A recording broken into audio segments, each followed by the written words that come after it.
خلق الإنسان وعلمه البيان والتبيان وأوضاح له الهدى والإيمان والصلاة والسلام والفرقان علم أسرار المحمودة الإحسان وأعوذ بالمجرمين هدى الرحمن المقابلين عن الرجس بنفس القرآن أما بعد الله تبارك وسبحان تبارك الله ونزل القرآن على عبده ليكون للعالمين نذيرا صلوات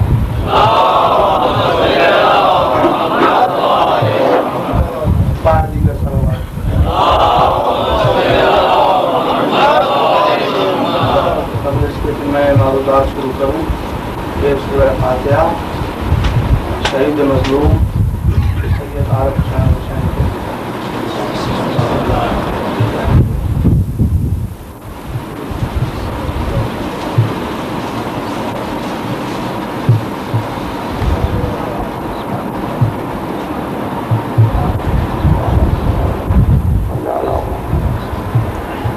صلوات پڑھ لیجیے.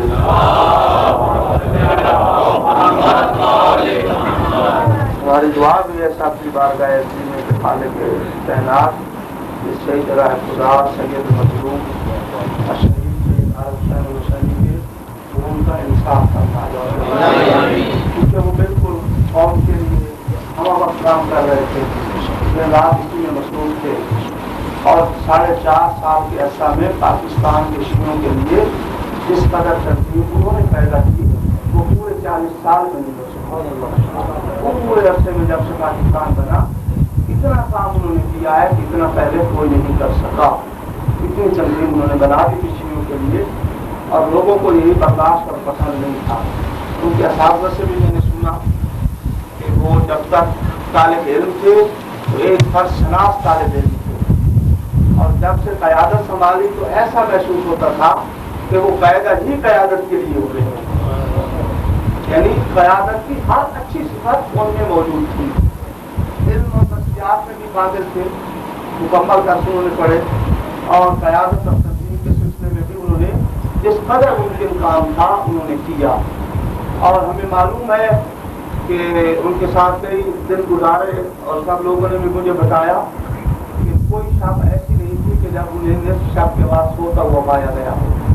تو قائم اللیل, قائم النہار, متقی, پرہیزگار اور ایک عالم, جید, فاضل, منظم, بہترین قائد اور ایسی صلاحیتوں کا قید شاید نہ مل سکے, لیکن دعا ہے کہ اللہ کی کائنات ان کی جگہ پہ آنے والوں کو بھی ویسے ہی کام کرنے کی صلاحیتیں عطا فرمائے. قوم تھی جو وہاں پاکستان میں عظیم نقصان ہوا ہے. یہ ہمارے لیے بہت بڑا حادثہ ہے, یہ معمولی بات نہیں.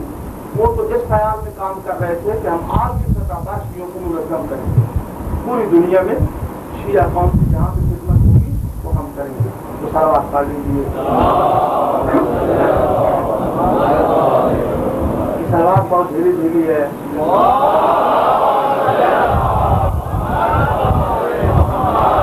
بات ہے وہ ذات کے جس نے اپنے حق پر قرآن کو نازل کیا تاکہ وہ عالمین کے لیے نذیر ہو جائے.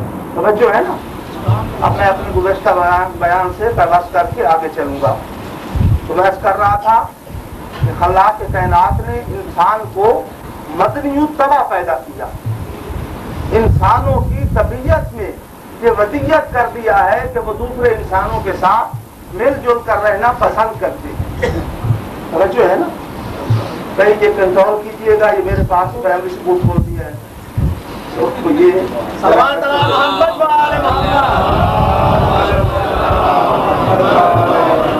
آپ آگے آگے ہو جائیں نا, یہ جگہ خالی ہے تو پیچھے آنے والے تنگ ہو رہے ہیں. جہاں میرے قریب والے بہت سی جگہ رکھی ہے.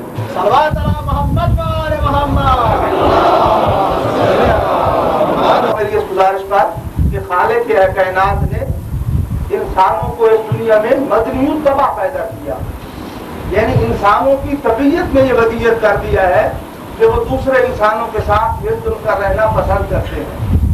ہر انسان کی طبیعت میں یہ ہے, وہ یہ چاہتا ہے کہ میں کہیں ایسی جگہ پر اپنی زندگی گزاروں کہ جہاں اور بھی انسان بستے ہوں, یہ پسند ہے انسان کو تباہی، یہ کوئی نئی بات نہیں، ہر ایک انسان کے مشاہدہ میں، ہر ایک انسان کی طبیعت میں یہ بات موجود ہے۔ ہر ایک یہ چاہتا ہے کہ میں دوسرے انسانوں کے ساتھ مل کر اپنا وقت گزاروں۔ یہ آپ کہہ دیں گے کچھ لوگ ہوتے ہیں جو انسانوں کو چھوڑ کر، بستیوں کو چھوڑ کر دریاؤں کے کناروں پر یا پہاڑوں کی غاروں میں یا کہیں جنگلوں میں، صحراؤں میں اپنا وقت گزارنا زیادہ پسند کرتے ہیں۔ یہ ہوں گے دو چار ایسے بھی، استثناء کیا جا سکتا ہے، مگر النادر فالمعدوم، وہ ایسے ہی ہے جیسے نہ ہونے کے برابر۔ یہ پہاڑوں میں جا کر اور غاروں پر جا کر اور جنگلوں میں اور صحراؤں میں جا کر اپنی زندگی گزارنا، اگر کوئی اچھا کام ہوتا تو ہم بجا یہ طریقہ اختیار کرتے، رہنمایان دین یہ طریقہ اختیار کرتے، مگر وہاں تو کہا گیا کہ لا رہبانیت تو پھر اسلام میں رہبانیت نہیں ہے، مدنیت ہے۔ مدنیت تو آپ سمجھتے ہیں نا، سب آدمی سمجھتے ہیں ماشاءاللہ، کہ یعنی مدینہ شہر کو کہتے ہیں نا، تو مدنی تباہ ہونا، شہری زندگی گزارنا انسان پسند کرتا ہے۔ انسان یہ چاہتا ہے کہ میں دوسرے انسانوں کے ساتھ مل کر اپنی زندگی گزاروں، سب لوگوں کے اندر بیٹھ کر، ان کے درمیان میں رہ کر اپنی زندگی کے اوقات میں بسر کروں۔ تو جب انسان انسانوں کے ساتھ مل کر زندگی بسر کرے گا، مل کر زندگی گزارے گا، تو اسی زندگی گزارنے کا نام جو مل کر وہ سوسائٹی پیدا ہوگی، اسی کو اصطلاح میں کہتے ہیں معاشرہ۔ یہ معاشرہ تو پیدا ہوتا ہے نا، معاشرہ دن رات آپ یہ لفظ سنتے ہیں نا، معاشرہ کے معنی ہے کہ ایک انسان کا دوسرے انسانوں کے ساتھ مل کر زندگی گزارنا۔ سلوات پڑھ لیجیے۔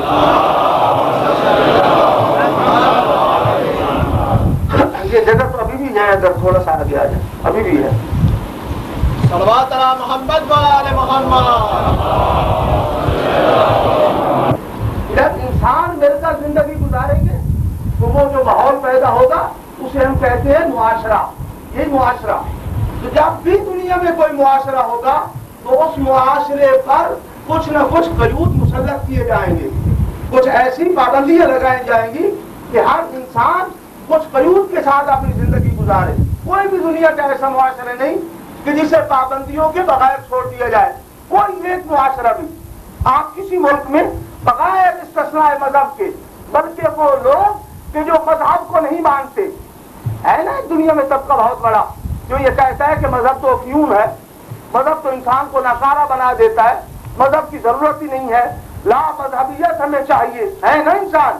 مگر میں کہتا ہوں کہ جو لا مذہبیت کا نعرہ لگاتے ہیں وہ خود کسی بات کے پابند ہیں، یعنی لا مذہبیت خود ایک مذہب ہے،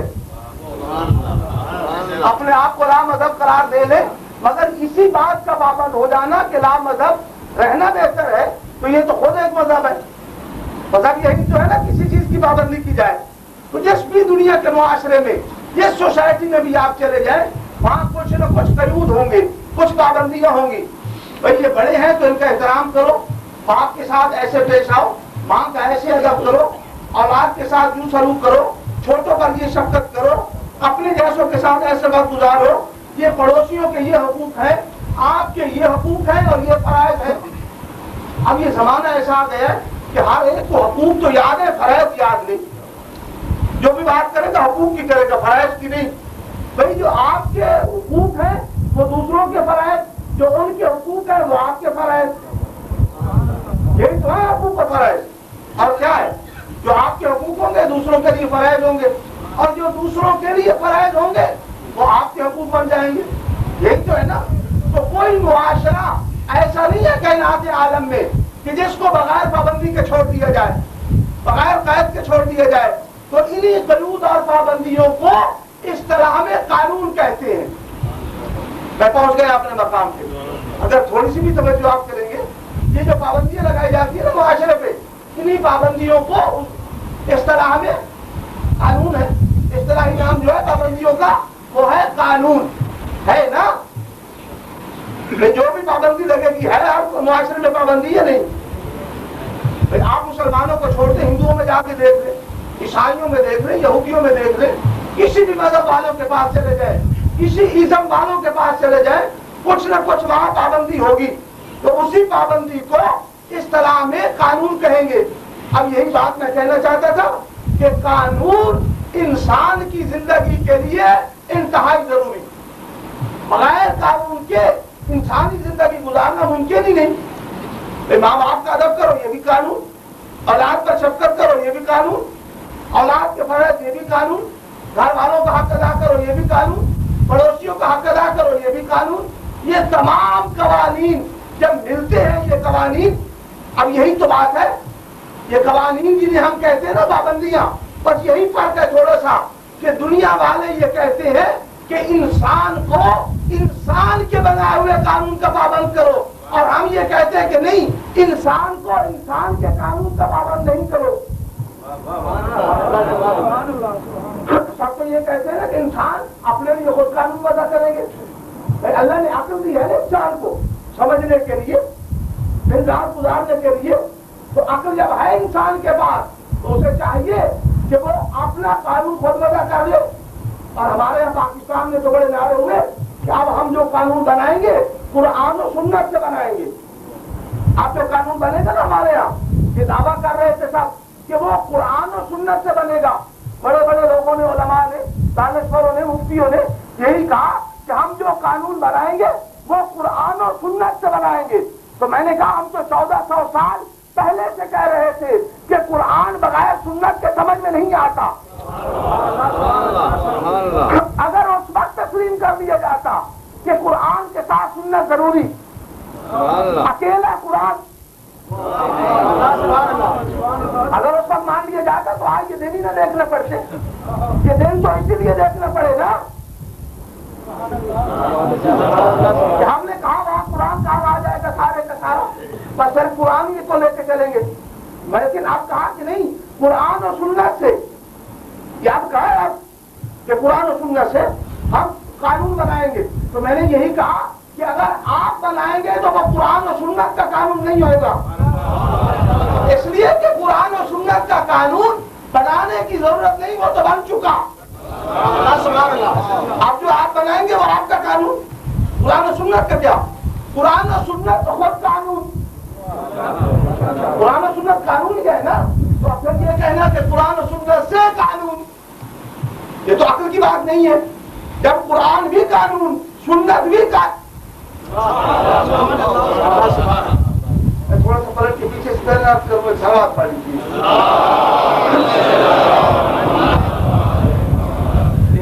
عیسائیوں نے اللہ کے لیے جو لفظ استعمال کیے نا وہ ہے اب. عیسائیوں نے اللہ کو اب کہا، اب بن، باپ، فادر. یہ کہا نا عیسائیوں نے کہ اللہ کیا ہے؟ باپ ہے. بھائی وہ تسلیم کا جو چکر چلاتے ہیں، اب بن کہا نا، فادر، باپ کہا اللہ کے لیے. مگر اسلام نے تو یہ تعلیم نہیں دی. اسلام نے اس سورہ میں کہ جو کم از کم ہر مسلمان روزانہ 10 مرتبہ پڑھتا ہے، اگر فریضہ نماز ہی پڑھے گا تو 10 مرتبہ تو پڑھے گا نا. ایسا تو کوئی مسلمان ہو ہی نہیں سکتا کہ مسلمان ہو اور فریضہ نماز بھی نہ پڑھتا ہو. میری سمجھ میں تو ایسا اسلام نہیں آتا کہ مسلمان ہے اور نماز نہیں پڑھتا. کم و بیش فریضہ نمازیں پڑھے گا. اور فریضہ نمازوں میں پہلی 2 رکعت میں تو سورہ فاتحہ واجب ہے نا.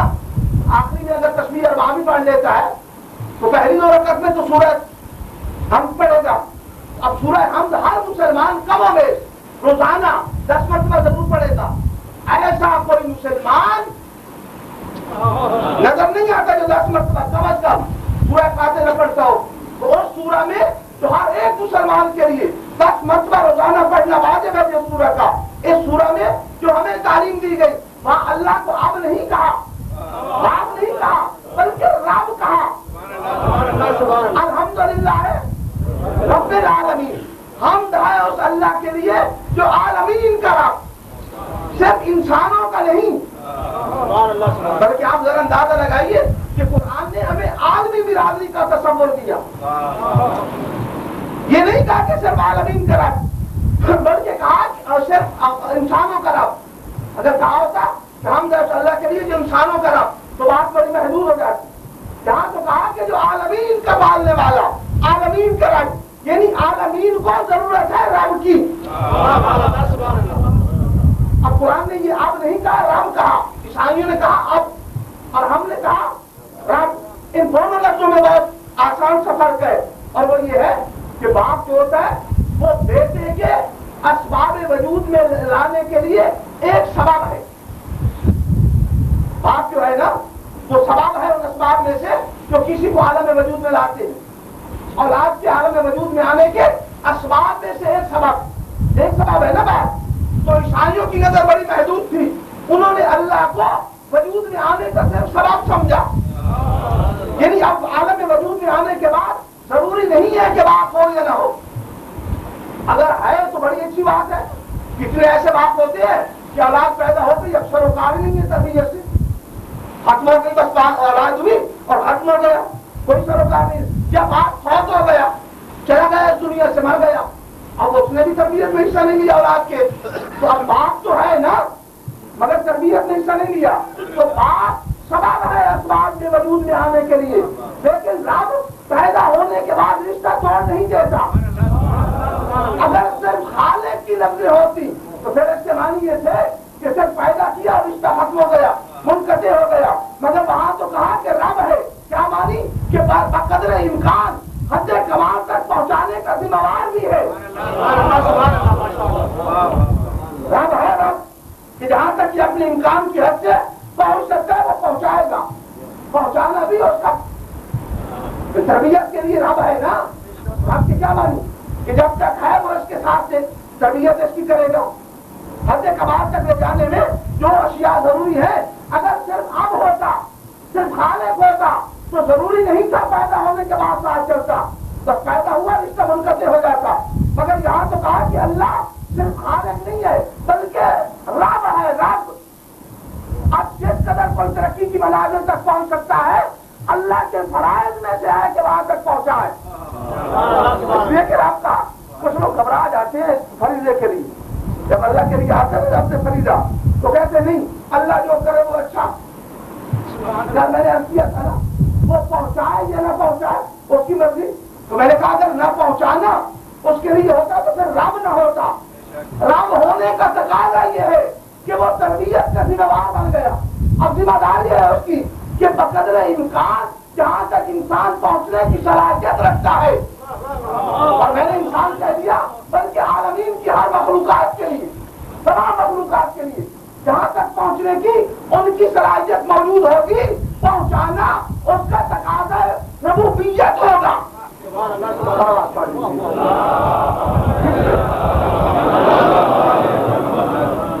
اب میرے دوستوں دو قسمیں ہیں مخلوقات کی. ایک تو انسان ہے جن کو فعل مختار بنا دیا اور باقی مخلوقات ہے کہ جن کو فعل مجبور کر دیا. انسان فعل مختار ہے نا, ایک حد تک مجبور بھی ہے اور مختار بھی, دونوں باتیں ہیں نا. کچھ باتیں تقسیم میں ایسی ہیں جہاں انسان مجبور لیکن باقی اختیار بھی دے دیا, راہ ہدایت بھی بتا دی. میرے مومنین سے کسی نے پوچھا تھا نا کہ مولا یہ فرمائیے انسان اپنے افعال کا مختار کہاں تک ہے اور مجبور کہاں تک. وہ شخص کھڑا ہوا تھا, میرے امام نے کہا ذرا پاؤں اٹھاؤ. اس نے پاؤں اٹھا لیا, فرماتے ہیں دوسرا اٹھاؤ. یہاں کے مولا یہ تو ممکن نہیں اٹھانا کہ بات یہاں تک تو تم مختار تھے اور آگے مجبور. کچھ لوگ تو یہ کہتے ہیں کہ انسان مجبور ہے. جب جیسے میں نے کہا کیا تھا کہ مجبور ہے اب سارا فریضہ ہی اس کا ہو گیا. یعنی دو مخلوق کی دو قسمیں ہیں نا. مثلا یہ درخت ہے, یہ پتھر ہے, نباتات یہ وغیرہ, یہ ان کے یہ حیوانات ہیں, ان کے طبعی خواص میں یہ رکھ دیا وہ اپنی طبیعت کے خواص سے آگے بڑھیں گے. یہ مقام مشکل تو نہیں ہے, تو میں ابھی آیا پلٹ کے انشاءاللہ. تو یہ اپنی طبیعت کی خاصیت کے ساتھ بڑھیں گے. یوں سمجھ لیجیے کہ انسان کے علاوہ باقی جتنی مخلوقات ہیں تو یہ سمجھے کہ قطرہ کے گوہر ہونے تک اور بیج کے ثمر ہونے تک اس کی ذمہ داری وہ ان کے خواص کے ساتھ ان کو لے کے بڑھے گا. تو ان کے اندر خاصیت ہے جن کے ذریعے بڑھیں گے. مگر انسان کو اختیار دے دیا. اگر انسان بھی توجہ, اگر انسان بھی باقی مخلوقات کی طرح سے مجبور محض ہوتا, فقط مجبور ہوتا, تو پھر کسی سفیر اور نمائندہ کی ضرورت نہ تھی. درمیان میں کسی نمائندہ کی اگر مجبور محض ہوتا تو خاصیتوں کے ذریعے یہ بھی بڑھتا. جیسے پتھر بڑھتا رہا, جیسے درخت بڑھ گیا, جیسے حیوانات بڑھتے رہے, اگر وہ اسی عالم میں انسان ہوتا تو پھر کسی سفیر کی ضرورت ہوتی. یہ انسان کا اختیار مجبور کرتا ہے کہ اللہ کا کوئی نمائندہ آئے جو ہدایت کر کے اسے بڑھا کے لے جائے.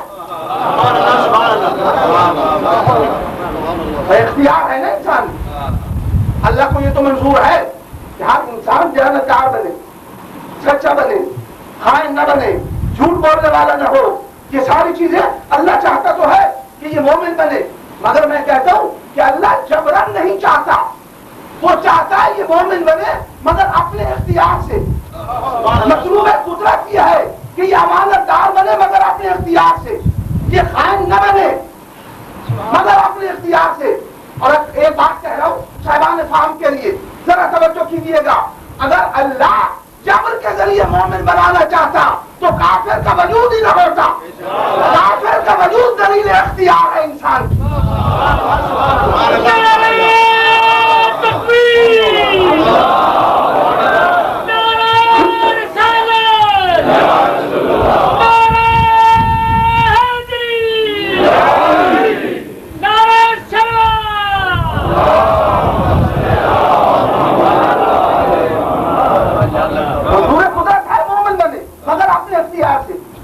اگر جبرن مومن بناتا تو کافر کا وجود ہی نہ ہوتا, خائن کا وجود ہی نہ ہوتا, فاسق کا وجود ہی نہ ہوتا. یہ فاسق کا وجود اور کافر کا وجود دلیل ہے کہ انسان کو مختار بنایا, وہ اپنے اختیار سے بنا. یہی بات ہے نا. اب میں بات کر رہا تھا قانون کی, یاد ہے نا. بس اب میں دونوں منظروں کو ملا کے نتیجہ نکالنا چاہتا ہوں. قانون کی بات تھی نا, کچھ لوگوں نے کہا کہ انسان کے لیے انسان قانون وضع کریں گے, مگر میں عرض کرتا ہوں کہ ہر انسان جو قانون وضع کرے گا وہ اپنی ضروریات کے مطابق کرے گا. دوسرے کی ضروریات ہو سکتا ہے جانتا ہی نہ ہو, اور اگر جانتا ہو تو پوری کرنا نہ چاہتا ہو. اب یہ ہمارے یہاں کی اگر یہ جو ریاستیں ہیں یہاں والے قانون بنائیں گے تو یہاں کی ضروریات کو دیکھ کر بنائیں گے. یہاں کا بنا ہوا قانون ہو سکتا ہے پاکستان میں فٹ نہ آئے, اس لیے کہ وہاں کے ضروریات اور یہاں کے ہے. پاکستان والے اگر مل کے قانون بنائیں گے تو وہ وہاں کے ضروریات کے مطابق ہوگا. ہو سکتا ہے ایران کے لیے فٹ نہ آئے, انڈیا کے لیے فٹ نہ آئے, وہ یہاں کے لیے فٹ نہ آئے. ہو سکتا ہے نا, کیونکہ وہاں کے ضروریات کے مطابق ہوگا. بنانے والوں کا ذہن اپنے ضروریات کے مطابق بنائے گا. اب جہاں جہاں کے ضروریات وہاں وہاں کا قانون. اور اگر ایشیا والے بنانے مل کے تو ایشیا کے ضروریات کو دیکھ کے بنائیں گے. ان کے سامنے یورپ, آسٹریلیا, امریکہ کے ضروریات تو نہیں ہوں گے نا. انہیں پتہ ہی نہیں ہوگا وہاں کے ضروریات کیا, یہاں کے ضروریات کیا. اگر جانتے بھی ہوں گے تو مجبور ہوں گے اپنی ضروریات کے لیے کہ قانون اپنے ضروریات کے مطابق بنائے. تو یہاں کا انسان, یہاں کا دانشور, یہاں کا پڑھا لکھا قانون بنانے بیٹھے گا تو وہ اپنے ضروریات کے مطابق بنائے گا, اپنے ضروریات کو دیکھ کر بنائے گا. دوسروں کے ضروریات کا اسے خیال ہی نہ ہوگا, اور اگر ہوگا تو ضرورت ہوگی بنانے کی. اب قانون بنی نوع انسان کے لیے صرف وہ بنا سکتا ہے کہ جس نے بنی نوع انسان کو بنایا.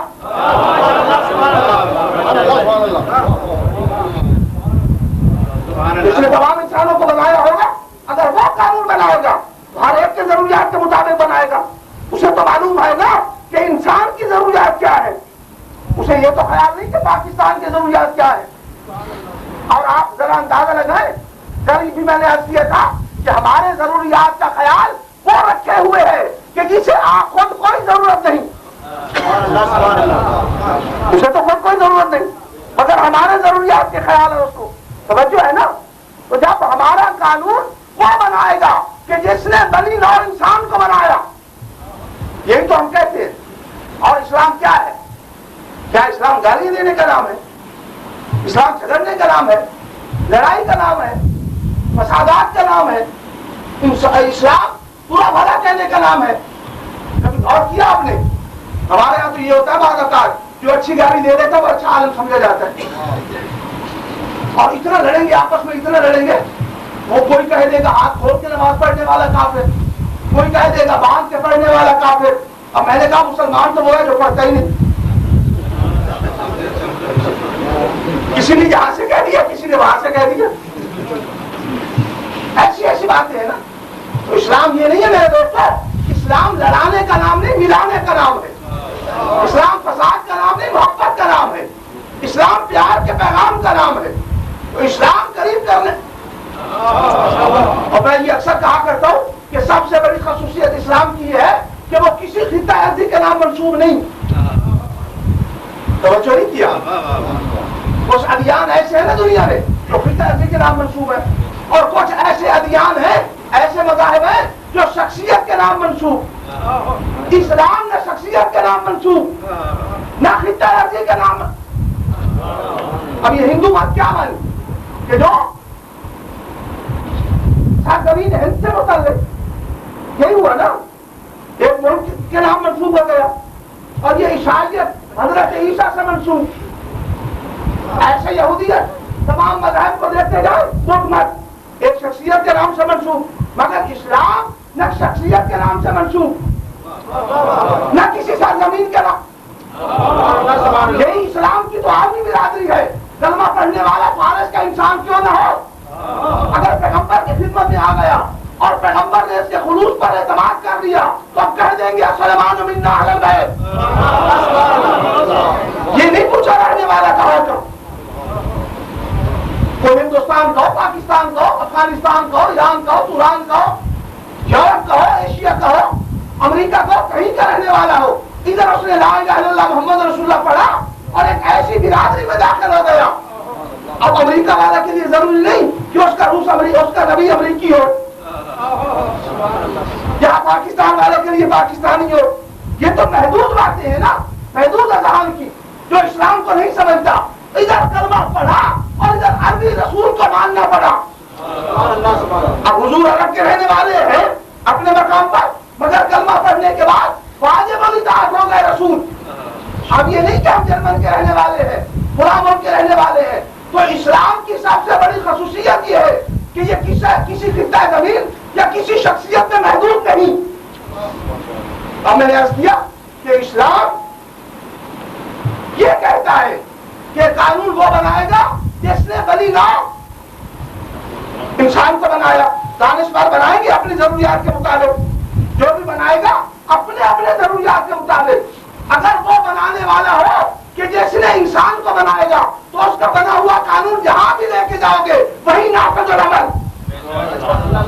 اللہ کا قانون جہاں بھی لے جاؤ پہنچائے گا. پاکستان میں نافذ کرے، ہندوستان میں کرے، ایران میں کرے، عرب میں کرے، یہاں کرے، یورپ میں لے جائیں، جہاں بھی لے جائیں، جس مقام میں لے جائیں، اس لیے کہ بنانے والا وہ ہے کہ جس نے بنی نوع انسان کو توجہ ہے نا. بھائی قانون بنانے والا کون؟ یہی اسلام ہے نا. میں دو لفظوں میں خلاصہ کر دوں اسلام کا. اسلام جھگڑے کا نام نہیں، فساد کا نام نہیں، لڑائی کا نام نہیں. اسلام پیار کا نام ہے، محبت کا نام ہے. بس اسلام کا خلاصہ یہ ہے، اللہ یہ چاہتا ہے انسان یہ آنکھیں میں نے دی ہے، آنکھیں وہاں دیکھے جہاں میں چاہوں. اے انسان میں نے یہ زبان دی ہے، یہ زبان وہ بولے جو میں چاہوں. اے انسان میں نے یہ کان دی ہے، یہ کان وہ سنے جو میں چاہوں. اے انسان میں نے یہ ہاتھ دیے ہے، یہ ہاتھ وہاں اٹھے جہاں میں چاہوں. اے انسان میں نے یہ پاؤں دیے ہے، یہ پاؤں وہاں چل کے جائے جہاں میں چاہوں. اے انسان میں نے یہ زندگی دی ہے، یہ زندگی وہاں صرف ہو جہاں میں چاہوں. تو اللہ کی مشیت کا نام اسلام، اللہ کی چاہت کا نام، اللہ کی مشیت کا نام. جھگڑے کا نام نہیں، فسادات کا نام نہیں. اب علماء کرام سے جب لوگ مسلمان نہیں ہو پڑھتے نا، ہو جاتی ہے نا مشکل کہ کافر کو مسلمان کیسے بنائیں. تو کوشش یہ ہوتی ہے کہ مسلمانوں کو کافر بناؤ، یہاں سے نکالو، یہ کافر وہ کافر وہ مشرک یہ مشرک، ایسے نعرے لگتے ہیں. تو یہ اسلام کی خدمت نہیں ہے، یہ اسلام کی دشمنی ہے. خدمت اسلام یہ ہے کہ کافروں کو مسلمان بنایا جائے، کافر کو اسلام کا سبق پڑھایا جائے. تو اللہ کی چاہت کا نام اسلام، اللہ کے قانون کا نام. اور اگر قانون قرآن کا بنظر غیر آپ مطالعہ کریں توجہ کے ساتھ تو قرآن کا موضوع انسان ہے. موضوع قرآن انسان ہے، توحید نہیں، رسالت اور نبوت نہیں. یہ تو ضمن تمام چیزیں بیان ہوئی. موضوع قرآن توجہ ہے نا، وہ تو نہیں کہنا آج کا وہ موضوع نبوت کا ہے. بس میں پہنچ گئے اپنے مقام. اور میں کر رہا تھا کہ قانون بنانا کس کا کام؟ بھائی آپ ڈر کیوں رہے ہیں؟ میں ذمہ دار ہوں. کون بنائے گا قانون؟ اللہ. کیا بندہ نہیں بنا سکتے؟ رسول بنا دے قانون. وما علی الرسول الا البلاغ. رسول کا کام پہنچانا ہے، بنانا نہیں. رسول کا کام صرف پہنچانا ہے، بنانا نہیں. توجہ ہے نا؟ تو جس امت کا رسول بنانے کا حق نہ رکھتا ہو وہ امت بنانے کا حق کیسے رکھے گا؟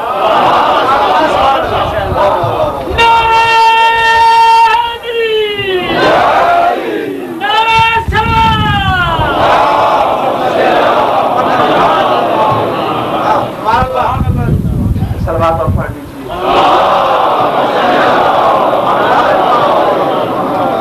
کیسی ٹھنڈی ٹھنڈی جگہ ہوتی تھی، آپ کو بھی پسینہ نہیں آتا تھا، مجھے بھی، آپ کو بھی آ رہا ہے. سلوات زور سے پڑھیے.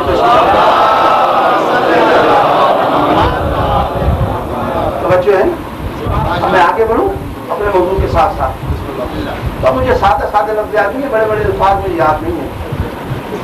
بھاری بھرکم سے میں تو پنجاب کا رہنے والا، بس مجھے سادہ سادہ اردو بولتے ہیں تو سمجھ میں تو آ جاتی ہوگی میرے محترم سامعین.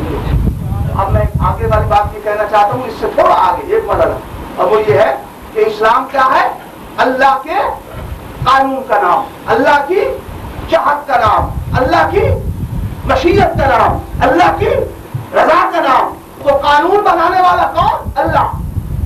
یہ قرآن کس کی طرف سے آیا؟ قرآن آئینی کتاب ہے نا اسلام.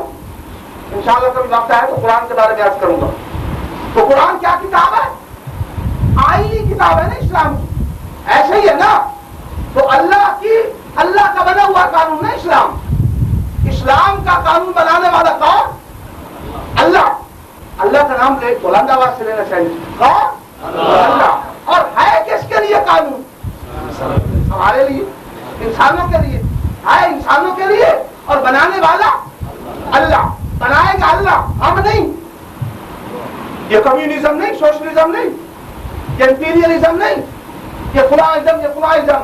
اب تو اتنے ہو گئے ازم کے نام ہی یاد نہیں ہے. ہر انسان کا ایک ازم، مگر اسلام ازم نہیں. یاد رکھیے ان ازم میں اور اسلام میں بنیادی فرق ہے. سوشلزم لے لیجیے، آپ کمیونزم لے لیجیے، ڈیموکریسی لے لیجیے.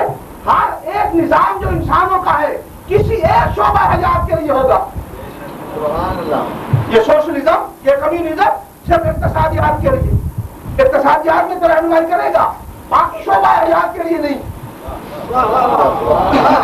ڈیموکریسی حکومت کے لیے، حکومت کا طریقہ بتایا کہ ایسے کرو، اگر اس میں روحانیت کا تصور ہی نہیں ہوگا، کسی اور چیز کے لیے نہیں. جو ابھی نظام آپ لے لیں، جو بھی دنیا کے قانون اس وقت دنیا میں جتنے رائج ہیں جن کے لیے انسان جھگڑ رہے ہیں، کسی بھی قانون کو لے لیجیے، ہر ایک انسانوں کا بنا ہوا قانون ایک شعبہ حیات کے لیے، صرف ایک شعبہ حیات کے لیے. مگر امتیاز ہے اسلام کا کہ انسان کی پوری زندگی کے لیے مہد سے لے کر لحد تک جو قانون بھی پوچھے اسلام بتائے گا. ہر ایک قانون میں رہنمائی. اور کہیں اور بھی آپ کو روحانیت نہیں ملے گی کسی ازم میں. سوشلزم سے پوچھ لیجیے، روحانیت کا تصور ہی نہیں. تو کہیں گے مسجد سے جا کے پوچھو. اب یہ کہنا کہ اسلام صرف مذہب ہے، سیاست ڈیموکریسی، اقتصادی نظام سوشلزم اور اسلام صرف مذہب، اس کے معنی تو یہ ہوئے کہ اسلام تو اس سے باطل ہو گیا. کہتے ہیں نا لوگ، آپ اسلام مسجد میں جا کے سنیں، اسلام تو ایک مذہب ہے. اقتصادیات میں ہم رہنمائی لیں گے سوشلزم سے، حکومت کے لیے ہم رہنمائی لیں گے ڈیموکریسی جمہوریت سے. ایسے ہی ہے نا. تو اس کے معنی یہ ہے نا کہ دو حصے اسلام ناقص ہو گیا. نہ آپ نے حکومت کے لیے رہنمائی لی، نہ آپ نے اقتصادیات کے لیے. کیا اسلام میں اقتصادی نظام نہیں تھا؟ اسلام سے بڑھ کر دنیا کا کوئی نظام اقتصادیات میں رہنمائی نہیں کر سکتا. اس لیے کہ اسلام تو ذہن بدل دیتا ہے. جب تک غریب کو نہیں کھلائیں گے آپ کو کھانا اچھا ہی نہیں لگے گا. جب تک ذہن نہیں بدلیں گے اسلام نہیں آئے گا. اسلام خالی چند باتوں کا نام نہیں. چند باتیں کر دیجیے، زکات خمس وغیرہ نام لے لیے، یہ عملی چیزیں ہیں. اگر اسلام میں واقعی آپ مخلص ہیں تو پھر مجھے معلوم نہیں کہ بغیر خمس کے کیسے آپ زندگی گزاریں گے. اگر زکات واجب ہو گئی، جن کے پاس زمینیں ہیں یا اور ایسی اشیاء، تو بغیر زکات کے، اور اگر خمس و زکات نہیں بچا پھر بھی آپ کے پاس پیسہ ہے یا کوئی چیز ہے، تو پڑوسی کا پتہ کر کے سوئیں گے رات کو۔ اس سے بہتر نظام کہاں سے ملے گا؟ کون دنیا کا ایسا نظام ہے جو اقتصادیات میں اسلام سے بڑھ کے ہماری رہنمائی کرے؟ صلوات پڑھ لیجیے۔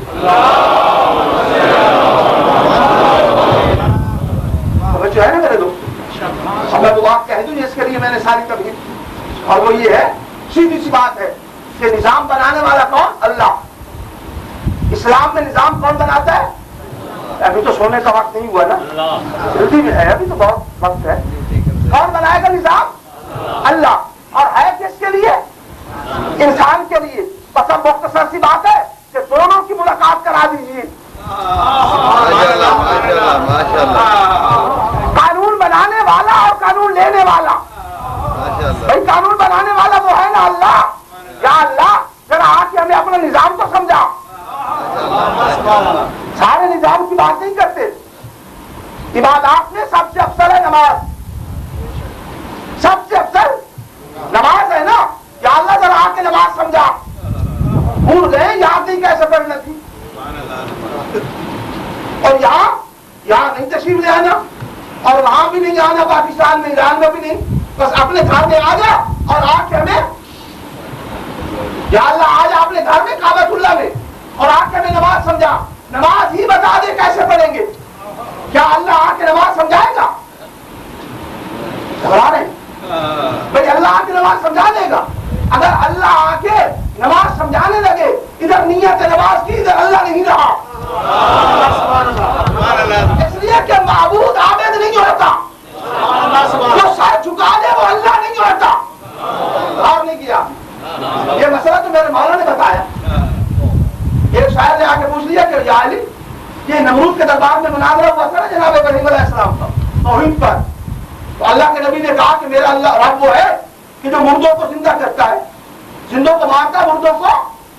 اب اس نے کیا کیا نمرود نے؟ دو قیدی تھے انہیں چھوڑ دیا، اور دو مسافر تھے انہیں پکڑ کے پھانسی پر لٹکا دیا۔ اب یہ جو قیدی تھے پہلے زندہ تھے نا، ان کا تو زندہ نہیں کیا، جواب تو صحیح نہیں دیا نا، مگر چونکہ دربار کا روک تھا، سب لوگ ساتھ تھے، ہوتا ہے نا دربار میں ایسا۔ اللہ کا نبی ہے، ایک اللہ کا نبی، اللہ کے نبی نے، خلیل خدا نے مناسب نہیں سمجھا زیادہ جھگڑا کرے، اس بات کو پلٹ کے کہہ دیا کہ میرا رب وہ ہے یاتی بالشمس من المشرق فاتی بہا الی المغرب، جو مشرق سے سورج کو طلوع کرتا ہے، مغرب میں غروب کرتا ہے۔ تو ہے خدا تو کر، اگر تو خدا ہے تو کر۔ قرآن کہتا ہے فَبُرْتَ الَّذِي كَفَرَ، کافر مبہوت ہو گیا، کافر مبہوت ہو گیا، جواب نہیں دے سکا۔ ایک شاعر نے کہا کہ یا علی، لفظ مبہوت عربی فصاحت میں وہاں استعمال ہوتا ہے کہ جہاں جواب بن تو سکتا ہو، بنانے والا ششدر ہو جائے۔ جیسے اس نے پہلا جواب غلط دیا تھا، مردے کو زندہ نہیں کیا۔ اگر اب وہ کہہ دیتا کہ یہ مشرق سے میں طلوع کرتا ہوں، مغرب میں میں غروب کرتا ہوں، تو ابراہیم کیا کرتے؟ بس یہ سائل کا سوال کرنا تھا، امیر المومنین نے اشارہ کیا اور جاتا ہوا سورج پلٹا،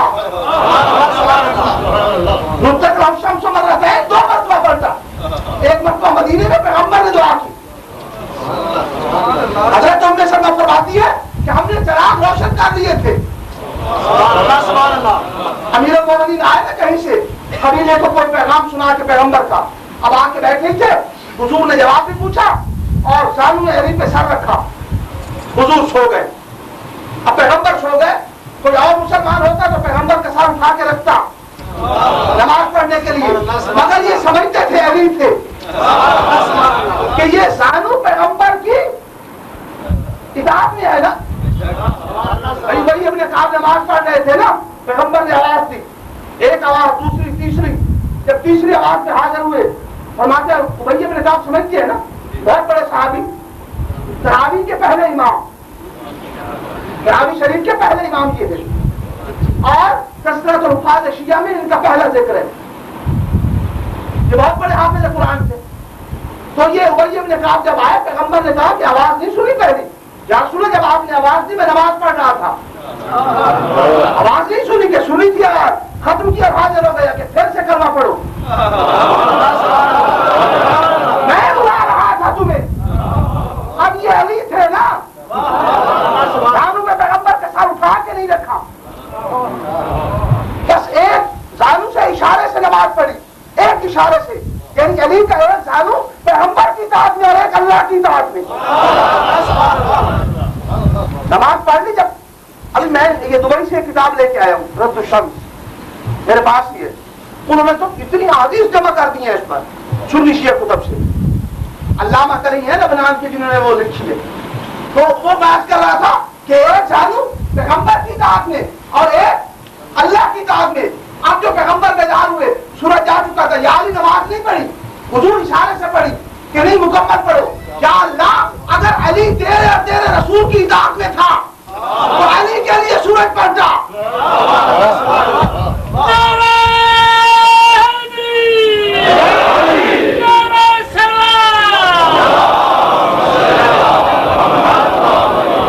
قضا تو نہیں تھی نا، معصوم کا واجب قضا ہوتا ہی پہلی تھی جیسے اشارے سے. سائل نے سوال کیا تو اب جو سورج پلٹا امیر المومنین نے سمجھا کہ وہ شرط جو ابراہیم علیہ السلام نے لگائی تھی خلیل خدا نے نمرود کے دربار میں وہ پوری ہو گئی.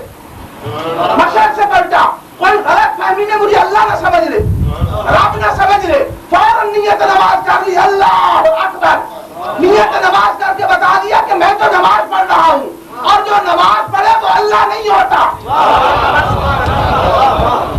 معبود عابد نہیں ہوتا. اگر اللہ آ جائے نماز سمجھانے، اگر اللہ آ جائے نماز سمجھانے کعبۃ اللہ میں، ادھر نیت نماز کی، اللہ نہیں رہا، اب میں تو اس کی نماز پڑھوں گا جسے یہ جھک رہا تھا. توجہ نہیں کیا. کچھ لوگ کہہ دیتے ہیں کہ اللہ قادر نہیں ہے. قادر ہے نا، قادر ہے یہ نہیں. یہ ابن کلام کا بڑا مسئلہ ہے. کل بھی میں نے عرض کیا تھا جبریہ قدریہ یہیں سے بھٹک گئے. اللہ قادر ہے نا، مگر اللہ قادر ہے مطابق عقل، محال عقلی میں نہیں. قادر ہے نا اللہ، عقلاً قادر ہے نا، مطابق عقل قادر ہوگا نا. اب میں ذرا کہتا ہوں یا اللہ تو قادر ہے، اپنے جیسا ایک اور اللہ بنا. قادر جو ہے اپنے جیسا اللہ بنا. قادر جو ہے یہ خلاف عقل ہے، جو بنے گا مخلوق ہوگا ایک جیسا کیسے؟ بننے والا تو مخلوق ہو جائے گا نا. تو یا اللہ آج ہمیں تبلیغ یہ نماز سمجھا، اگر نیت نماز کر لے آئے نماز سمجھانے کے لیے تو کسی جسم میں آئے گا، کسی رنگ میں آئے گا، کسی مثال میں آئے گا، مقام محدود میں آئے گا، لا محدود نہیں رہے گا. اب عقلاً پتہ چلا کہ اللہ نہیں آ سکتا. اور عجیب بات ہے، آپ ذرا غور کریں اس پر کہ آئے تو وہ جو پہلے نہ ہو، جو پہلے ہو اسے کیسے کہا جایا؟ وہ تو ہے نا، وجود ہے یہ نہیں، جب آئے تو کیسے آئے؟ غور نہیں کیا. یہ تو دس ہے نا، دس ہے اللہ یہ نہیں، موجود ہے نا. جب موجود ہے تو وہ نظر نہیں آتا، نظر آئے گا نہیں. کسی نے دیکھا تو مجھے بتائے. کمزور مال میں ہے کہ بڑے امام نے کہا کہ میں نے 99 بار دیکھا آپ نے، اور پھر 2 بار دیکھا، ادھر 101 بار دیکھا، ملا کچھ بھی نہیں. اور میں نے کہا یہ بات عقلاً سمجھ میں نہیں آتی. خواب میں وہی نظر آتا ہے جو مشاہدہ میں نظر آئے، جو مشاہدہ میں ہو وہی خواب میں. یہ خوشبو آپ سنتے ہیں نا، خوشبو دیکھنے میں ایک طرح آتی ہے نا، خوشبو تو دیکھنے میں نہیں آتی. تو خواب میں خوشبو سنیں گے یا دیکھیں گے؟ یہ آواز آپ سن رہے ہیں نا مشاہدہ میں، نظر تو متکلم آ رہا ہے نا، آواز تو نہیں. کلام تو سماعت میں ہے نا، تو خواب میں آواز سنی جائے گی یا دیکھی جائے گی؟ جو مشاہدہ میں ہوگا وہی خواب میں ہوگا. اب کسی کو مشاہدہ میں اللہ نظر آتا تو میں مان لیتا خواب میں بھی آیا ہوگا، ورنہ مجھے کہنا پڑتا ہے کہ کوئی اپنے ذہن کا بنایا ہوا ہوگا. جو نظر آئے. توجہ ہے نا. تو یا اللہ ذرا آ کے نماز پڑھ کے سمجھا دینا کیسے پڑھے. اب یہ محال عقلی ہے اللہ کا آنا, اس لیے کہ آ جائے تو اللہ ہی نہیں. توجہ نہیں ہے, بات کہہ رہا ہوں نا. اب عقلاً قدرت خدا کے ہوتے ہوئے محال عقلی ہے اللہ کا یوں سامنے آنا. کسی شکل میں آ جائے, مقام محدود میں آ جائے تو لا مکان نہیں رہے گا, لا محدود نہیں رہے گا. میں کہتا ہوں اللہ اللہ نہیں رہے گا اگر سامنے آ جائے نماز سمجھانے. آپ میں سے کوئی گیا اور اللہ سے کچھ لینے تو مجھے بتائے. کسی انسان نے اللہ کو کبھی مل کر کوئی بات معلومات میں اضافہ, وہ تو میں نے سنا دیا نا, انہوں نے خواب میں دیکھا صرف ہے. تو وہ آ نہیں سکتا ہمارے درمیان دینے کے لیے. بعض لوگ کہتے ہیں مرنے والوں کو کہ اللہ کے پاس چلے گئے, کہتے ہیں نا فلاں آدمی مر گیا, کیا ہو گیا کہ اللہ کے پاس گیا. میں کہتا ہوں کیا اللہ وہاں کرسی ڈالے بیٹھا؟ مرنے والے نے عالم بدلا نا. اس عالم سے عالم برزخ میں گیا. اللہ جیسے یہاں ویسے وہاں. وہ تو یہاں بھی موجود وہاں بھی موجود. اللہ کے لیے تو تغیر نہیں آیا, تو اس کے لیے تغیر آیا. اور اگر کبھی مل بھی جائے اسے تو بتانے نہیں آئے گا, نہیں آئے گا نا, کوئی آنے دے دو. یہ تو میں ایسے بات کر رہا ہوں, ویسے اللہ جیسے یہاں ویسے. توجہ ہے نا. اب میں بات کہنا چاہتا ہوں کہ اللہ ہمارے درمیان آ جائے تو محال عقلی, یہ اس کے اللہ ہونے کے خلاف, قدرت خدا کے خلاف. اللہ آ نہیں سکتا اور ہم میں سے کبھی کوئی لینے گیا نہیں. یہ تو مجھے بتائے کسی کو کچھ ملا ہو تو وہ آ نہیں سکتا, ہم جا نہیں سکتے. غور کریں, اللہ آ نہیں سکتا, ہم لینے کے لیے جا نہیں سکتے. اب عقلاً قرآن کی روشنی میں درمیان میں ایسی مخلوق ہے, درمیان میں ایسی مخلوق ہے کہ جو وہاں سے لے بھی سکتی ہے اور ہمیں, ایسی مخلوق درمیان میں ہو جو وہاں سے لے بھی سکتی اور ہمیں آئی. نبوت تو ضرور ہے نا, توجہ نہیں کیا. یہ عظمت انبیاء اس لیے بیان کرتے ہیں کہ آپ لوگ نبیوں پر حملے کرتے ہیں. ادھر ادھر وہاں سے جو وہ آتا ہے نا دین عجیب عجیب طریقوں سے, یہ غور کرنا چاہیے نا. دونوں طرف سے گمراہ ہو رہی ہے, کچھ ادھر کچھ ادھر. ادھر کیسے کہ وہ کچھ لوگ ہیں جو اللہ اور رسول میں فرق نہیں سمجھتے کہ وہ آہد کے پردے میں وہ آ گیا, آمد کے پردے میں آہد. ادھر بھی کچھ ہوتے ہیں. پاکستان میں بڑے عجیب عجیب فرقے بن گئے ہیں نا. تو میں آج کہہ رہا تھا توجہ, وہ آ نہیں سکتا اس کے اللہ ہونے کے خلاف اور ہم لینے کے لیے جا نہیں سکتے. عقلاً درمیان میں ایک مخلوق ہو, ایسا رابطہ ہو, ایسا ذریعہ ہو, قرآن کی زبان میں ایسا وسیلہ ہو. اور حبیب خدا ختم انبیاء بابا سے بلند سلام.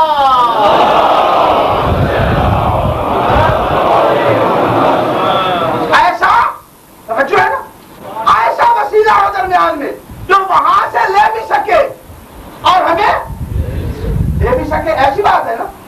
اب یہ جو درمیان میں ہوگا یہ وسیلہ سے گھبرا تو نہیں گئے, نہیں گھبرا ہے نا.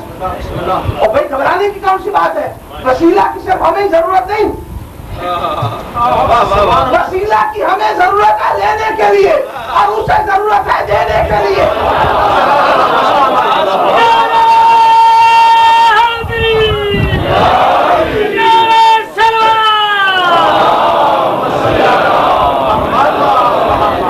یہ شرک نہیں ہوتا ہے, یہ شرک نہیں ہے, یہ عین توحید ہے کہ وہ جسے بنائے اسے ضرورت دینے کے لیے اور ہمیں.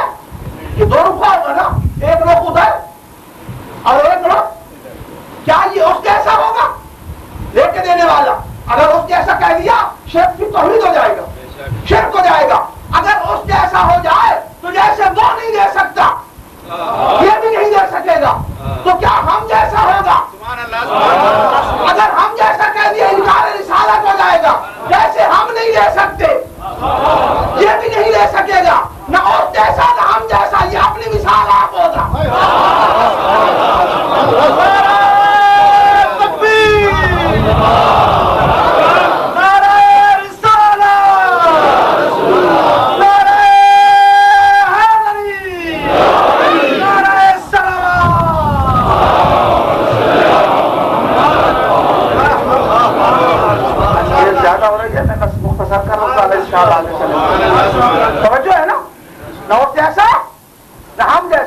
مثال آپ ہوگا.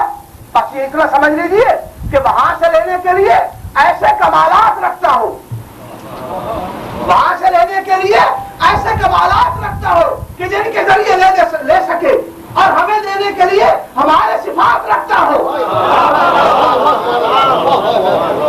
ہمیں دینے کے لیے ہمارے صفات رکھتا ہو کہ جن کے ذریعے دے سکے.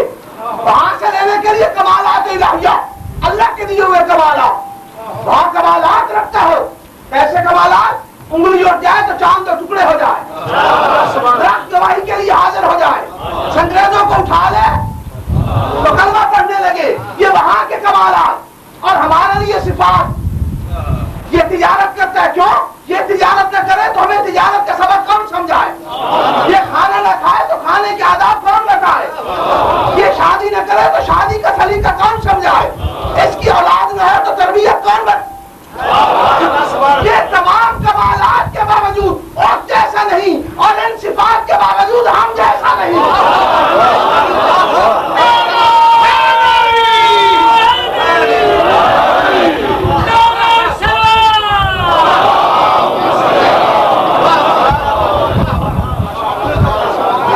کمالات وہاں سے لینے کے لیے, اور یہ صفات ہمیں انہوں نے دیا نا سارا, کہ ان سے نہ مانگنا شرک ہو جائے گا, ان سے نہ مانگنا شرک ہو جائے گا, اگر ان سے سوال کر لیا شرک ہو جائے گا. لیکن انہوں نے دین تو سارا انہوں نے دیا, اگر ان سے لینا شرک ہے. آخرت میں شفاعت بھی کریں گے نا, کریں گے نا, وہ بھی تو مدد ہی ہوگی. صلوات علی محمد و آل محمد.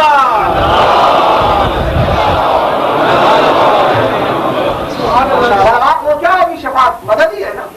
پھر انشاءاللہ کسی روز تو شفاعت مدد ہے نا, توجہ ہے نا.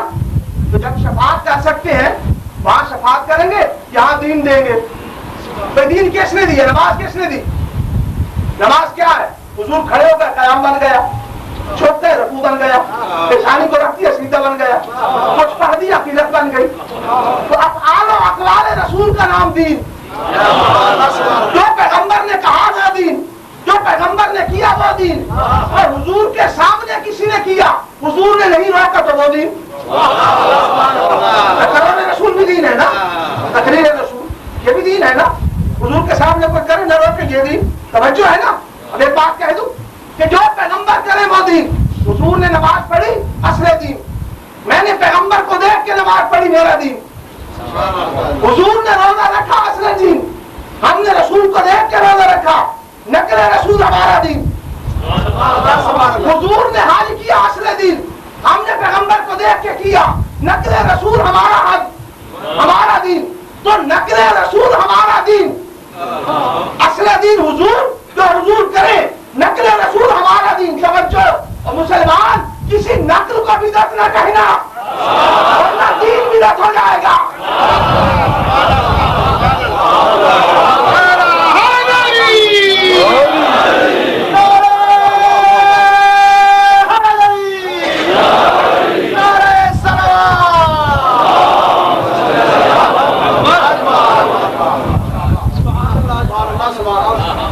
صاحب یہ آخری ایک بات ہے کہ عجیب سی بات ہے نا کہ وہ بنائے گئے ان کو پہلے جانے دینے والا ہے, لینے والا جھگڑے میں نہیں جاتے حدیثوں کی. عقلی ہے نا اصلی بات. بھائی ایک دینے والا ایک لینے والا. یہ میرے 8ویں امام سے کسی نے پوچھا تھا کہ مولا پہلے کون بنے گا, دینے والا یا لینے والا؟ حضرت نے مثال دی کہ اگر ایک جماعت بچھا دی جائے استاد نہ ہو تو جتنی وہ خرابی بچے بچائیں گے توڑ پھوڑ ہوگی نا, تو اس کا ذمہ دار کون ہوگا؟ کون ہوگا؟ جس نے بغیر استاد کے بٹھایا, جس نے بغیر. اگر اللہ ہمیں بنا دے اور قانون دینے والا نہ ہو تو جتنے گناہ مخلوق کرے گی,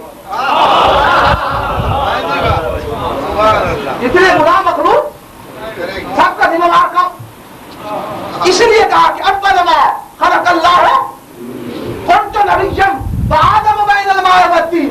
3 بڑے بڑے صحابہ, ابو ہریرہ رضی اللہ تعالیٰ عنہ, عبداللہ بن جبیر رضی اللہ تعالیٰ عنہ, اور عبداللہ بن عباس رضی اللہ تعالیٰ عنہ، یہ تینوں کہتے ہیں مستدرک حاکم میں، علامہ حاکم نشاپوری نے جو بخاری شریف کی مستدرک لکھی ہے نا، صحیح کے مقابلے میں مستدرک ہوتی ہے نا، وہ کہتے ہیں کہ بخاری شریف کے شرائط پر جو حدیث ان سے رہ گئے میں نے پورے کیے، میں نے اس میں لکھ دی ہے، اس میں یہ حدیث موجود ہے کہ تینوں صحابی یہ جو تھے نا، تینوں یہ آئے پیغمبر کے پاس اور تینوں نے ہاتھ باندھ کے کہا متا وجبت لک نبوت، حضور آپ پر نبوت کب واجب ہوئی؟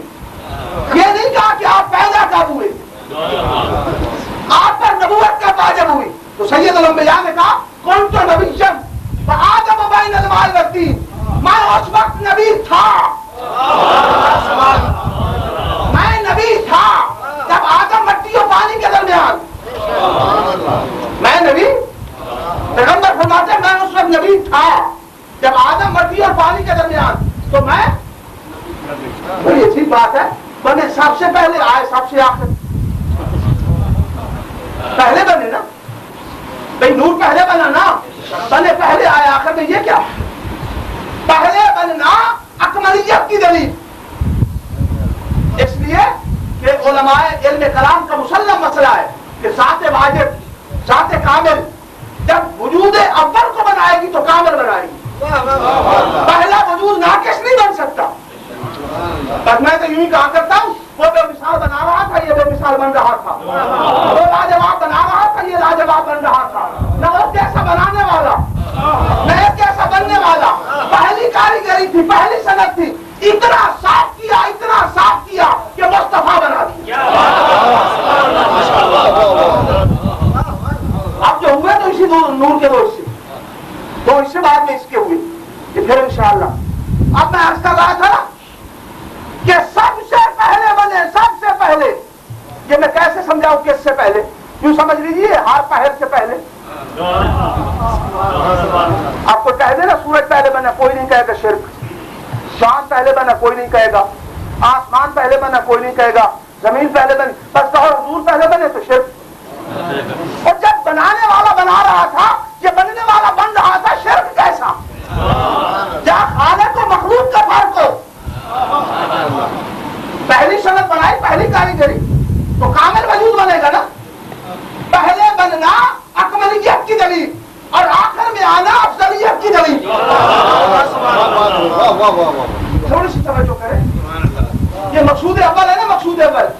اب جو اس کے تمہیدات ہو جائیں گے نا، تمہید، مقصود کے تمہید اگر تمہیدات بن کے آئے تو قابل قبول ہے، اور اگر تمہیدات کو بعد میں ہٹا دیا جائے تو فضول ہو جاتے ہیں۔ غور نہیں کیا؟